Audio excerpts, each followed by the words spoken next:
کہ ہمیں معلوم ہو کہ اللہ تعالیٰ نے قرآن حکیم میں جانداروں کے نام سے اور جانوروں کے نام سے اتنی صورتیں نازل فرمائیں، اور جانوروں کا تذکرہ فرمایا، پرندوں کا تذکرہ فرمایا، حشرات کا تذکرہ فرمایا، حیوانات کا تذکرہ فرمایا۔ تو اس میں سے ہم کیا سبق لے سکتے ہیں؟ ان میں سے کچھ مختصر گفتگو پہلے درس میں بھی ہوئی، دوسرے درس میں بھی ہوئی، اور آج ہم نے سورۃ البقرہ کی پہلی آیت اور بہت ہی مختصر آیت تلاوت کی، اور یہ آیت صرف 3 حروف پر مشتمل ہے، 3 حروف پر مشتمل ہے، اور یہ ان آیات میں سے ایک آیت مبارکہ ہے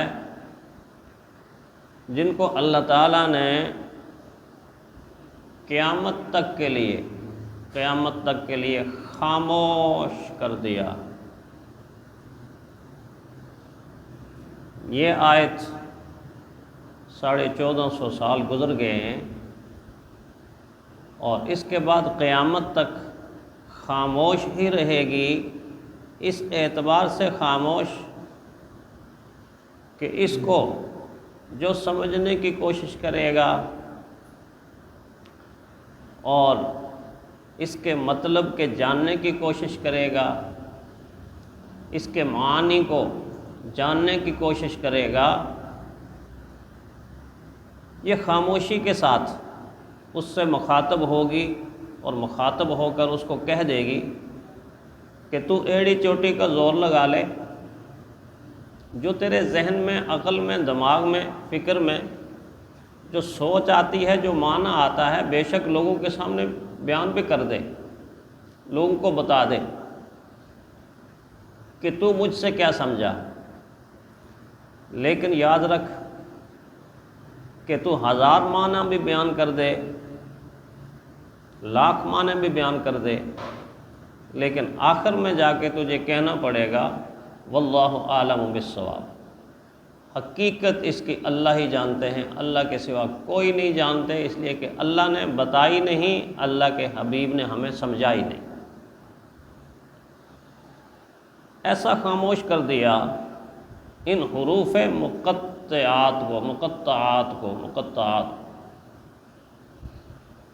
حروف مقطعات، ایسے حروف جن کے ٹکڑے ٹکڑے ٹکڑے الگ الگ الگ کر کے ان کو پڑھا جائے، ان کو اکٹھا پڑھنے کی بھی اجازت نہیں، اکٹھا پڑھ بھی نہیں سکتے۔ لکھنے میں دیکھیں گے کہ آپ کٹھے ہیں،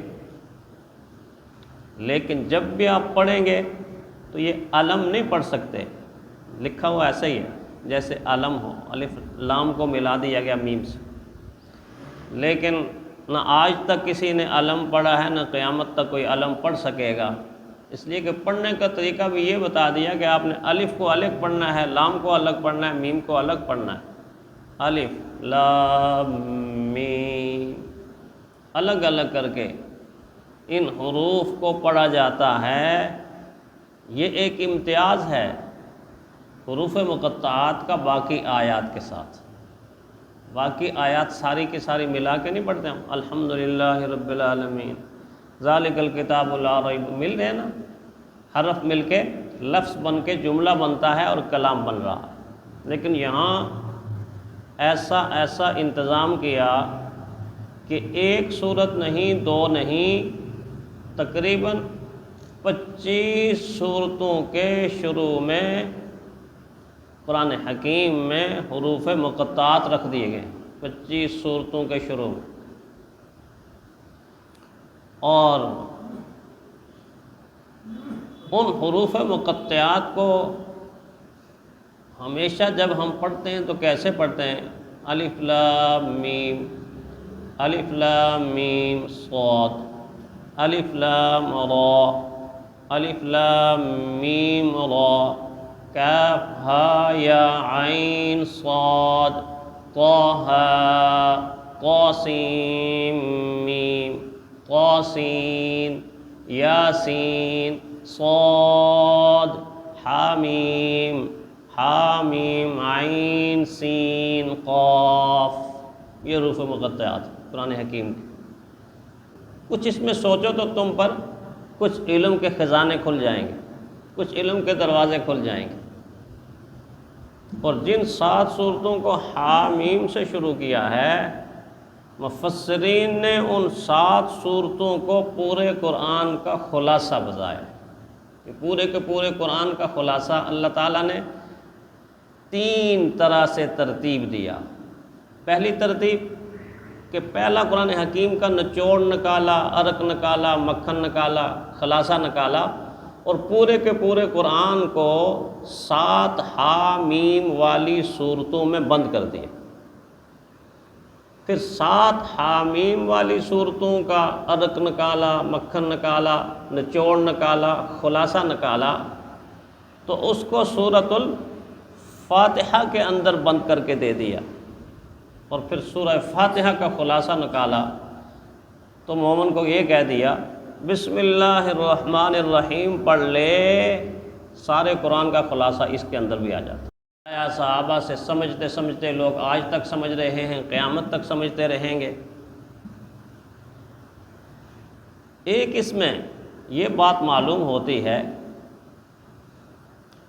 کہ یہ علم کے ایسے خزانے ہیں اس کے اندر حروف مقطعات میں کہ شاید انسانی ذہن کا برتن، انسانی دل کا برتن اور انسانی تصور اور خیالات کی جو کائنات ہے وہ محدود ہے، لیکن ان حروف کے اندر چھپے ہوئے راز اور علم کے خزانے اور معرفت کے خزانے، اللہ کے راز اتنے لامحدود ہیں، اتنے لامحدود ہیں کہ اگر ان کو بیان کر بھی دیا جاتا تو انسان متحمل نہیں تھا اس کے سمجھنے کا، اتنی طاقت نہیں رکھتا تھا، اتنی قوت اور صلاحیت نہیں رکھتا تھا۔ جیسے ایک انسان اپنا برتن لے کے بیٹھ جائے، اور برتن لے کے جب بیٹھے گا سمندر کے کنارے تو وہ پانی برتن میں ڈالے تو 1 منٹ کے اندر اس کا بڑے سے بڑا برتن بھی فل ہو جائے گا، بھر جائے گا۔ اب جو اس کے بعد وہ محنت کرے گا، مشقت کرے گا، وہ رائے گاں جائے گی۔ پانی جتنا اس کے اندر آتا ہے اتنا آ گیا، وہ ڈالتا جائے گا، اوپر سے گرتا جائے گا، گرتا جائے گا، گرتا جائے گا۔ چھوٹا برتن ہے، سمندر بڑا ہے، سمندر اس کے اندر آ نہیں سکتا، لہٰذا اس کی محنت ضائع چلی جائے گی۔ انسان کے عقل و شعور کا برتن بھی بہت چھوٹا ہے، بہت چھوٹا ہے۔ اسی لیے علماء نے کہا کہ جتنا بڑا عالم بھی ہو، جتنا بڑا عالم ہو، مولانا ادریس کاندھوی رحمۃ اللہ علیہ کا قول ہمارے حضرت مولانا محب النبی صاحب سنا رہے تھے۔ انہوں نے فرمایا کہ جتنا بڑا عالم ہو، جتنا بڑا عالم ہو، علم کا سمندر ہو، لیکن اس کی جہالت اس کے علم سے کہیں زیادہ ہوگی۔ اس کی جہالت اس کے علم سے کہیں زیادہ ہوگی، اس لیے کہ کائنات اتنی ہے کہ جس کو ہم جان ہی نہیں سکتے، ہم پہچان ہی نہیں سکتے، ہم وہاں تک پہنچ ہی نہیں سکتے، رسائی حاصل ہی نہیں کر سکتے۔ ان کی کائنات کی کیفیات اور کائنات کے اثرات اور کائنات کے حقائق کو کوئی انسان دنیا کے اندر پورے کیسے سمجھ سکتا ہے اور سمجھنے کا حق کیسے ادا کر سکتا ہے، اس سے اندازہ ہوتا ہے کہ اس دنیا کے اندر جہالت زیادہ ہے، علم تھوڑا ہے۔ اس لیے اللہ نے فرمایا وَمَا أُوتِيتُم مِّنَ الْعِلْمِ إِلَّا قَلِيلًا، وَمَا أُوتِيتُم مِّنَ الْعِلْمِ إِلَّا قَلِيلًا۔ ہم نے دنیا کے اندر جو علم دیا ہے لوگوں کو بہت تھوڑا علم ہے، قلیل ہے، اور زیادہ چیزیں ایسی جن کو ہم نہیں جان پاتے۔ تو اتنے علم کے خزانے ان حروف مقطعات میں بند ہوں کہ جن کو ہمارا ذہن، ہماری فکر، ہمارا دماغ، ہمارا دل ان کے سارے جاننے کا متحمل ہی نہ ہو سکتا۔ دوسری بات یہ بھی ہو سکتی ہے کہ اللہ نے چیلنج کر دیا ہو۔ قرآن حکیم کی ہر آیت دراصل چیلنج ہے، لیکن حروف مقطعات ایسا چیلنج کہ اچھا تمہیں یہ تو پتہ ہے نا کہ قرآن حکیم حرفوں کا اور لفظوں کا مجموعہ ہے۔ حرف ملتے ہیں لفظ بنتے ہیں، لفظ ملتے ہیں کلمہ بنتا ہے، کلمات مل کر کلام بن جاتا ہے، یہی ترتیب ہے نا۔ تو جب تم سمجھتے ہو کہ قرآن حکیم حرفوں سے بنا ہوا ہے تو پھر یہ 3 حرف سامنے رکھ لیں، حروف مقطعات سامنے رکھ لیں۔ اگر میں کسی حرف کو خاموش کرتا ہوں تو پھر تا قیامت اس حروف کو بلا نہیں سکتے، اس کا معنی اور تفسیر بیان نہیں کر سکتے۔ یہ وہ حروف ہیں کہ جن کو کائنات کے ساتھ جوڑ کے بتا دیا گیا کہ کائنات 2 قسم کی ہے، ایک بولتی کائنات، ایک خاموش کائنات۔ پتھر فطرت کی زبان بولتا ہے لیکن ہم اس کو نہیں کہتے کہ یہ بولنے والی مخلوق ہے۔ درخت فطرت کی زبان بولتا ہے لیکن خاموش مخلوق ہے۔ سورج فطرت کی زبان بولتا ہے لیکن خاموش مخلوق ہے۔ چاند فطرت کی زبان بولتا ہے لیکن خاموش مخلوق ہے۔ زمین فطرت کی زبان بولتی ہے لیکن خاموش مخلوق ہے۔ ہر پتا فطرت کی زبان بولتا ہے لیکن خاموش مخلوق ہے۔ ہر قطرہ فطرت کی زبان بولتا ہے لیکن خاموش مخلوق ہے۔ ہر ذرہ فطرت کی زبان بولتا ہے لیکن خاموش مخلوق ہے۔ دنیا میں خاموش مخلوق زیادہ ہے اور بولنے والی بہت تھوڑی۔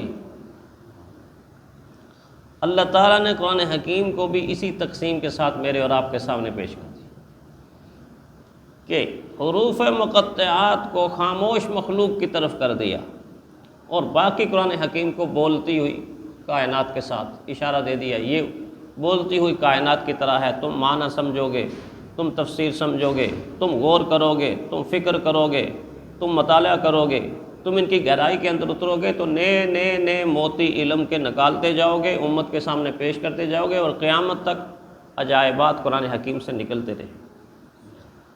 تو گویا 2 طرح کی مخلوق کو ہمارے سامنے رکھ کر قرآن حکیم کو اسی انداز سے الگ الگ کر کے بتایا کہ یہ خاموش آیات ہیں۔ ان کے معنی علماء لکھتے ہیں، بعض تفاسیر کے اندر آپ کو معنی ملیں گے مجازی معنی، اور مجازی معنی میں سے ایک معنی اکثر لوگ بیان کرتے ہیں جی الف سے مراد اللہ ہے، لام سے مراد جبرائیل امین ہے، میم سے مراد محمد صلی اللہ علیہ وسلم ہیں۔ تو یعنی ایک میں نے معنی بیان کیے جو مفسرین بعض دفعہ بیان کرتے ہیں، لیکن بیان کرنے کے بعد کیا جملہ استعمال کرتے ہیں؟ واللہ اعلم بالصواب۔ یہ جو ہم نے بیان کیا یہ حقیقی معنی نہیں ہے، حقیقی معنی یہ نہیں ہے، کیونکہ حقیقی معنی اللہ نے بتائے نہیں اور حضور نے امت کو سمجھائے نہیں، اس لیے اللہ ہی ان کی حقیقت کو جانتا ہے۔ ہاں قیامت کے دن اللہ تعالیٰ یعنی آخرت میں جنت میں ان حروف کے معنی کو اپنی قدرت کی زبان سے بتائیں گے، سمجھائیں گے اہل ایمان کو۔ اب سوال یہ پیدا ہوتا ہے کہ کیا جنت میں تو سمجھائیں گے، یہاں کیوں نہیں سمجھایا؟ جو پہلے میں نے ایک اشارہ کیا ہے، یہاں انسان کی صلاحیتیں محدود ہیں۔ انسان چمکتے ہوئے سورج کو 1.5 منٹ 2 منٹ ٹکی باندھ کے نہیں دیکھ سکتا۔ ایسے سورج کو دیکھے گا آنکھوں میں آنسو آ جائیں گے، اس کی نظر کہے گی میں تحمل نہیں کر سکتی، مجھ میں اتنی طاقت اور قوت نہیں ہے کہ دوپہر کے چمکتے ہوئے سورج کو یوں ٹکی باندھ کے دیکھ لوں، تو میری صلاحیت کمزور ہے، سورج کی شعاعیں طاقتور ہیں، میں نہیں دیکھ سکتی۔ ایسے کوئی کھڑا ہو کے آئینہ رکھتے اور آئینے سے وہ عکس آپ کی طرف منتقل کرے تو آپ یوں کریں گے۔ عکس جب پڑتا ہے نا انسان کی آنکھوں میں تو انسان برداشت نہیں کر سکتا، انسان چہرہ ادھر ادھر پھیرتا ہے کہ نہیں، آنکھیں کہتی ہیں نہیں، چمک پڑتی ہے، تھوڑی سی چمک زیادہ ہو جائے تو انسان کی آنکھیں پتھرانا شروع ہو جاتی ہیں، آنکھوں میں آنسو۔ کیا وجہ ہے؟ کمزور صلاحیت ہے، اور جو چیز ہے وہ طاقتور ہے، وہ نہیں دیکھ سکتا۔ اس سے رک کر ایک جملہ کہہ دوں کہ جو میری اور آپ کی آنکھیں دنیا میں اللہ کے بنائے ہوئے سورج کو نہیں دیکھ سکتی، وہ خود خدا کو کیسے دیکھ سکتی، اللہ کی ذات کو کیسے دیکھ سکتی؟ اسی لیے دنیا کے اندر اللہ کا دیدار بیداری کے عالم میں کوئی نہیں کر سکتا۔ لا تدرکہ الابصار وہو یدرک الابصار۔ تمہاری آنکھوں کی طاقت ہی نہیں ہے کہ خدا کو دیکھو. ہاں خدا تمہیں دیکھ رہا ہے, خدا تمہیں دیکھ. دنیا کی آنکھ سے بیداری کے عالم میں, اس دنیا کے عالم میں اللہ کو کوئی دیکھ نہیں سکتا. خواب کا عالم اور ہے, عالم بالا اور ہے, اس کی بات نہیں کر رہا, دنیا کے عالم کی بات کر رہا. لیکن یہی انسان جو دنیا کے عالم میں اللہ کی ذات کو دیکھ نہیں سکتا, وہ جنت کی زمین پر کھڑا ہو کے اللہ تعالیٰ کو ایسے دیکھے گا, ایسے دیکھے گا. انظروا الیہ انظروا الیہ, آواز آئی خود کی طرف سے, اور آگے سے نور کی چادریں ایسے چھٹنا شروع ہو جائیں گی. نہ جانے اللہ جل شانہ کی ذات کیسی ذات ہوگی, تو اس ذات کو انسان کی آنکھ دیکھے گی. ایسے دیکھیں گے ہم اللہ کی ذات کو انشاءاللہ جب جنت میں پہنچیں گے. تو جنت میں انسان کی تمام تر بدنی صلاحیتیں طاقتور ہو جائیں گی. جب ذہنی طاقت اور قلبی طاقت اتنی زیادہ ہو جائے گی کہ وہ اس آیت کے معنی کو سنبھال سکے, برداشت کر سکے, تحمل پیدا ہو جائے گا, تو اللہ جنت میں اس کے معنی کو بیان کرے گا. پھر علماء نے یہ بھی لکھا ہے کہ اصل میں پیارے پیغمبر صلی اللہ علیہ وسلم اللہ کی ذات کے ساتھ یہ راز ہیں, راز. اور راز کے بعد ہم کسی کو بتاتے ہیں. اللہ کا محبوب اور اللہ کے درمیان راز ہو تو پھر راز ہی رہنا چاہیے نا. اللہ نے قیامت تک راز ہی رکھ دیا کہ نہ مجھے معلوم نہ آپ کو معلوم. تو قرآن حکیم کا یہ اعجاز ہے, قرآن حکیم کا یہ اعجاز ہے. اور کس طرح کا اعجاز ہے کہ جیسے قرآن حکیم کی ایک ایک آیت چیلنج کرتی ہے کہ میں کیا. ایک شاعر گزرے عبدالعزیز صاحب, انہوں نے کہا کہ کلام بشر اس کو کہتے ہو کیسے. لوگ کہتے تھے نا کہ یہ انسانوں کا بنایا ہوا کلام ہے, کلام بشر اس کو کہتے ہو کیسے, رگے دل کی تاروں کو یہ چھیڑتا ہے. جب پڑھا جاتا ہے تو دل کے اندر ایک وجد پیدا ہوتا ہے, دل کے اندر ایک اثر پیدا ہوتا ہے. دلوں سے اٹھنے والا وہ جذبات کا ایک سمندر آنکھوں سے برسنا شروع ہو جاتا ہے. دیکھتے نہیں کہ غیر مسلم لوگ قرآن حکیم کی تلاوت کے دوران رونا شروع کر دیتے ہیں. ان سے پوچھو کیوں روتے ہو, کہتے ہمیں بھی کوئی پتہ نہیں, لیکن اس کلام کے اندر اتنی تاثیر ہے کہ جی کرتا ہے کہ ہم روئیں. کلام بشر اس کو کہتے ہو کیسے, رگے دل کی تاروں کو یہ چھیڑتا ہے. کہانی ہے یہ شاعری ہے نہ جادو, ازل کی تجلی ازل کی تجلی ابد کی ضیاء ہے. بڑا پیارا کہا, کہانی ہے. لوگ کہتے ہیں نا کہانی ہے, پرانے لوگوں کے قصے اور کہانیاں ہیں, مشرکین مکہ کہتے تھے. انہوں نے فرمایا کہانی ہے یہ شاعری ہے نہ جادو, ازل کی تجلی ابد کی ضیاء ہے. ازل کی تجلی ابد کی ضیاء ہے.